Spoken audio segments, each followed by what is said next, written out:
شروع اللہ کا نام لے کر جو بڑا مہربان نہایت رحم والا ہے۔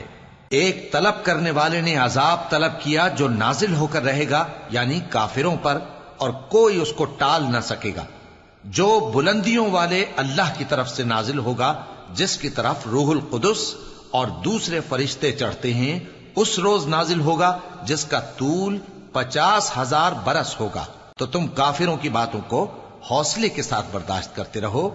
لوگ اس دن کو دور سمجھتے ہیں، جبکہ ہماری نظر میں وہ قریب ہے۔ جس دن آسمان ایسا ہو جائے گا جیسے پگھلا ہوا تانبا، اور پہاڑ ایسے جیسے رنگین اون، اور کوئی دوست کسی دوست کو نہ پوچھے گا، حالانکہ ایک دوسرے کو سامنے دیکھ رہے ہوں گے۔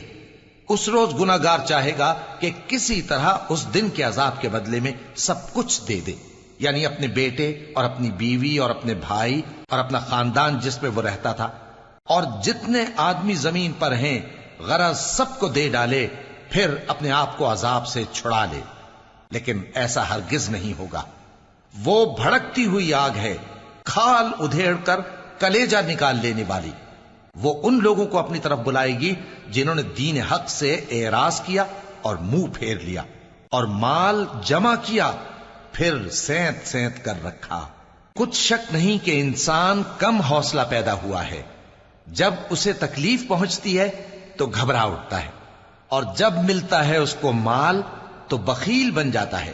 مگر نماز ادا کرنے والے جو نماز کا التزام رکھتے اور ہمیشہ پڑھتے ہیں، اور جن کے مال میں حصہ مقرر ہے، یعنی مانگنے والے کا اور نہ مانگنے والے کا، اور جو روز جزا کو سچ سمجھتے ہیں، اور جو اپنے پروردگار کے عذاب سے خوف رکھتے ہیں، بے شک ان کے پروردگار کا عذاب ہے ہی ایسا کہ اس سے بے خوف نہ ہوا جائے۔ اور جو اپنی شرمگاہوں کی حفاظت کرتے ہیں مگر اپنی بیویوں یا باندیوں سے کہ ان کے پاس جانے میں انہیں کچھ ملامت نہیں، اور جو لوگ ان کے سوا اور طریقے ڈھونڈیں تو وہ حد سے نکل جانے والے ہیں، اور جو اپنی امانتوں اور اپنے عہد و پیمان کا پاس کرتے ہیں، اور جو اپنی گواہیوں پر قائم رہتے ہیں، اور جو اپنی نماز کی پابندی کرتے ہیں، یہی لوگ جنتوں میں عزت و اکرام سے ہوں گے۔ تو اے نبی، ان کافروں کو کیا ہوا ہے کہ تمہاری طرف دوڑے چلے آتے ہیں، دائیں اور بائیں سے گروہ گروہ ہو کر جمع ہوتے جاتے ہیں؟ کیا ان میں سے ہر شخص یہ امید رکھتا ہے کہ نعمت کے باغ میں داخل کیا جائے گا؟ ہرگز نہیں۔ ہم نے ان کو اس چیز سے پیدا کیا ہے جسے یہ جانتے ہیں۔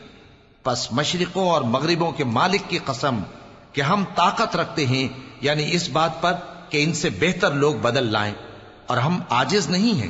تو اے پیغمبر، ان کو باطل میں پڑے رہنے اور کھیل لینے دو، یہاں تک کہ جس دن کا ان سے وعدہ کیا جاتا ہے وہ ان کے سامنے آ موجود ہو۔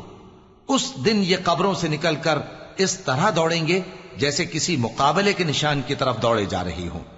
ان کی آنکھیں جھک رہی ہوں گی اور ذلت ان پر چھا رہی ہوگی۔ یہی وہ دن ہے جس کا ان سے وعدہ کیا جاتا تھا۔